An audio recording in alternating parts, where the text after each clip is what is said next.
Just imagine a condition where a patient is perfectly healthy but the lab report says they are critically ill. Or worse, a sick patient gets a normal report. What went wrong? Not the disease, not the doctor. The error happened in the laboratory process. Today I will teach you something most students ignore, that is analytical errors and the quality control, because this is exactly what decides whether your diagnosis is right or dangerously wrong. Every lab result goes through three phases. Before analysis, the pre-analytical, during analysis, analytical, and after analysis, that is the post-analytical. The most important exam point here is most errors occur in the pre-analytical phase. Why? Because this includes everything from patient preparation to sample handling. There are so many human dependent steps. Hence, pre-analytical phase is the phase where most errors occur. Think of this as garbage in, garbage out. If the input sample is wrong, even the best machine gives you the wrong output. Examples: wrong patient label gives you wrong diagnosis. The wrong test ordered gives you the irrelevant result. The delay in processing will result in biochemical changes. That's why automation like barcoding is used to reduce the human error. Also important are the patient preparation, specimen collection, handling, because even small mistakes here can significantly alter the lab results. Now comes to a very important concept, that is the timing of the collection affecting the physiology. But why fasting? Because after eating, the glucose and lipid levels increase. So if you don't fast, you are not measuring the baseline values. You are measuring the post-meal changes. Hormones like androstenedione or 17-hydroxyprogesterone, they vary during the day. So timing matters. The key exam point here is the timing of collection affects the hormone interpretation.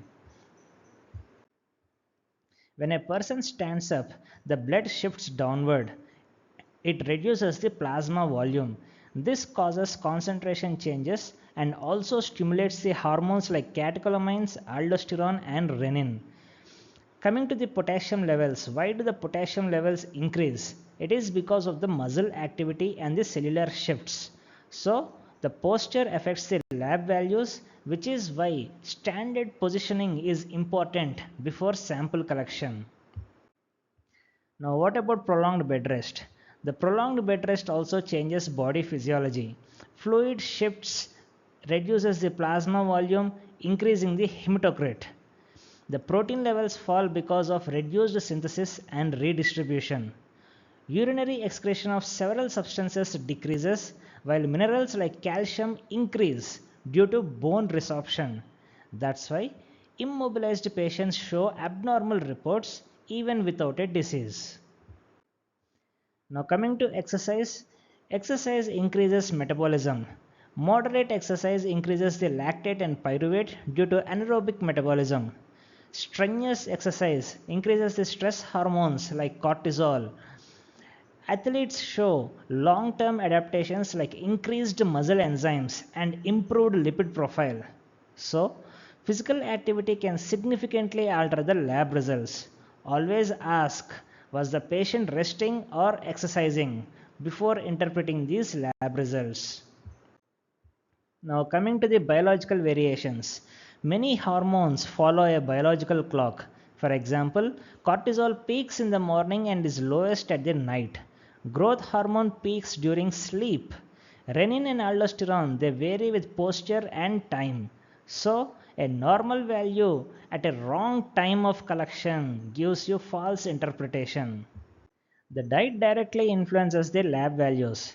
After the meals, the glucose and lipids increase, while the phosphate decreases because it enters the cells for metabolism.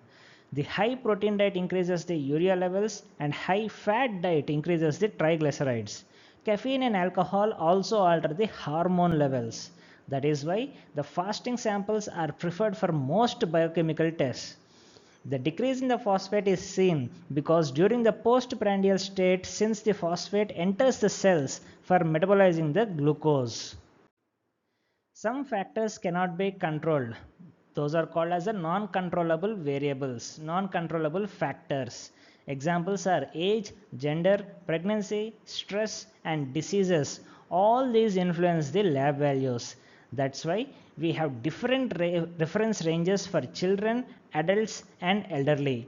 So the interpretation of the results must always consider patient context. So different sample types give different results. The plasma and serum differ because the clotting changes the analyte levels. Capillary blood differs from venous blood due to the local metabolism. And the arterial blood is used for gas analysis because it reflects the oxygenation. So choosing the correct sample is critical. Now coming to hemolysis. What do you mean by hemolysis? Hemolysis means rupture of RBCs. This releases the intracellular components like the potassium and enzymes into the serum, thereby falsely increasing their values. At the same time, the bilirubin appears falsely low. This is why the hemolyzed samples are often rejected. Now coming to anticoagulants. Anticoagulants, they prevent the clotting but can also interfere with the test. Heparin is the most preferred one because it interferes the least. EDTA binds to calcium, so it cannot be used for calcium estimation. Fluoride prevents the glucose breakdown, which is why it is used in glucose estimation. So choosing the correct anticoagulant is also essential. After collection, the samples must be handled properly. Cells continue their metabolism, so serum must be separated quickly. Refrigeration slows down the biochemical reactions. Freezing is used for long-term storage, and improper storage leads to inaccurate results. During the transport, the samples can be affected by temperature, pressure, and vibration. That's why proper containers and sealing are required. Plastic containers are preferred over the glass to prevent the breakage. Maintaining stability during the transport ensures accurate results. All the samples must be treated as infectious because we cannot always identify the infected patients. Universal precautions protect the healthcare workers. Proper disposal prevents the transmission of diseases like hepatitis and HIV. Early morning urine is concentrated, making it ideal for testing. For a 24-hour urine collection, all the urine must be collected to account for the variations. Discarding the first sample ensures accuracy of timing, that is, we are standardizing the timing. This helps to measure the substances excreted over a full day. The urine can degrade quickly due to bacterial and chemical reactions, so preservatives or refrigeration can prevent this. This will ensure the stability of the analytes during the analysis. So now coming to the second half of the lecture, that is about the quality control. The quality control ensures that the lab results are reliable. It helps detect the errors early and maintain accuracy. Without QC, the lab results cannot be trusted. Hence, QC is the backbone. Coming to the types of QC or quality control, there are two types, internal and external. The internal QC is done daily within the lab. External QC compares the results with other labs. Together, they ensure both accuracy and consistency. Coming to the most confusing topic, that is accuracy versus precision. Accuracy means closeness to the true value, but precision means reproducibility. A test can be precise but inaccurate, or it can be accurate but imprecise. An ideal test is the one which is both accurate and precise. So as you can see in this picture, it is neither close to the true value nor reproducible. Hence it is imprecise and inaccurate. Now coming to the picture B, it is precise but inaccurate. That means there is reproducibility. Same value is occurring again and again on repeated turns, but all those values are far from the true value. Hence they are inaccurate. Now coming to the third one, the picture C, they are close to the true value and close to each other also. Hence they are precise and accurate, which is the ideal one. Coming to another set of confusing terms, that is specificity versus sensitivity. Specificity means detecting only the target substance, whereas sensitivity means detecting even very small amounts. In clinical terms, Sensitivity can detect the disease, whereas specificity will exclude the disease. Increasing one may reduce the other. Then total quality management. It ensures overall lab quality by controlling all the stages, that is pre-analytical, analytical and post-analytical. The 5 Qs, that is quality planning, quality laboratory process, quality control, quality assurance and quality improvement. They guide towards the total quality improvement. This ensures the lab is performing reliably and consistently. Reference materials and calibrators. These are the standards used to ensure that the instruments give correct results. Reference materials provide true values. Calibrators adjust the instruments. And the control materials, they monitor the routine performance. Now coming to the quality control charts. They are also called as LJ charts or Levey-Jennings charts. These charts, they plot the control values over the time. The mean is the center line, SD lines show up and they represent the acceptable limits. The values within plus or minus 2 standard deviations are acceptable. These patterns help detect the random errors and systematic errors. This represents a Levey-Jennings chart. As you can see, on the x-axis there is time. Here in the days. 1 day, 4 days, 7 days, 10 days, 13th day, 16th day, 19th day and so on. And on the y-axis you have the measured value. Assume these to be the glucose values, suppose milligrams per deciliter. The central line is the mean. And the lines above and below are plus 1 SD, plus 2 SD, plus 3 SD and minus 1 SD, minus 2 SD and minus 3 SD values. The values within plus 2 SD and minus 2 SD are acceptable values. And the values that are outside this plus 2 SD and minus 2 SD, they are errors. We should not report those results.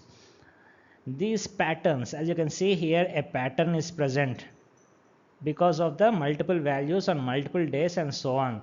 These patterns help us detecting the random error and systemic error. How is that? Let's discuss in the next slides. So the patterns help us detect which kind of error is going to happen, and that is with the help of some rules called as Westgard rules. The main 5 common rules are 1 2s, 1 3s, 2 2s, 4 1s and 10x rules. What are these rules? We will go one by one in detail in the next slides. Westgard rules interpretation involves the same thing. If the values fall within plus or minus 2 SD, they are acceptable. If a single value is beyond the 2 SD value, then it is a warning sign. But if a single value goes beyond 3 plus or minus 3 SD, then it is a random error and it should not be reported. And likewise, if there is repeated deviation on only one side, that indicates a systematic error. So these are the patterns. And whichever the values are out of control, that means beyond 3 SD, those days you have to stop reporting and repeat the QC again. Let's see the first rule, that is the 1 2s rule. This is the warning rule. What do you mean by that? 1 2s represents one value that is exceeding either plus 2 SD or minus 2 SD. The type of error that is given by 1 2s rule breakdown is it can be a random error or a systematic error. We have to consider it as a warning sign. We don't have to reject yet, but we have to remember that something wrong is going to happen and you have to prevent it. You have to take actions. This picture is only for representation purpose only. So as you can see here, one value is beyond plus 2 SD. That means here 1 2s rule is failed. It is a warning sign. Only one value is beyond 2 SD. Now coming to the next rule, that is 1 3s. That means one control value exceeds either plus 3 SD or minus 3 SD. Whenever 1 3s rule fails, then you call it as a random error is happening. You have to reject that QC run and you have to rerun the QC again. Let's see an example of how 1 3s rule is failed. As you can see here, the green dot represented by the blue arrow, one value has crossed beyond 3SD. Hence, this is 1 3S rule failure and you have to reject this result. Now coming to the 2 2S rule. 2 2S, that means two consecutive values are exceeding either plus 2SD or minus 2SD. This is representing a systematic error. Again, you have to reject the run. Let's see in this chart where that is happening. So here one value, it is going beyond 2SD plus 2SD and the other value is going beyond minus 2SD. This is just representational purpose, for understanding purpose only this chart, these values are being shown. So two consecutive values, assume these are two consecutive values, they are going either plus 2SD or minus 2SD. That is the 2 2S rule failure. Now coming to 4 1S rule.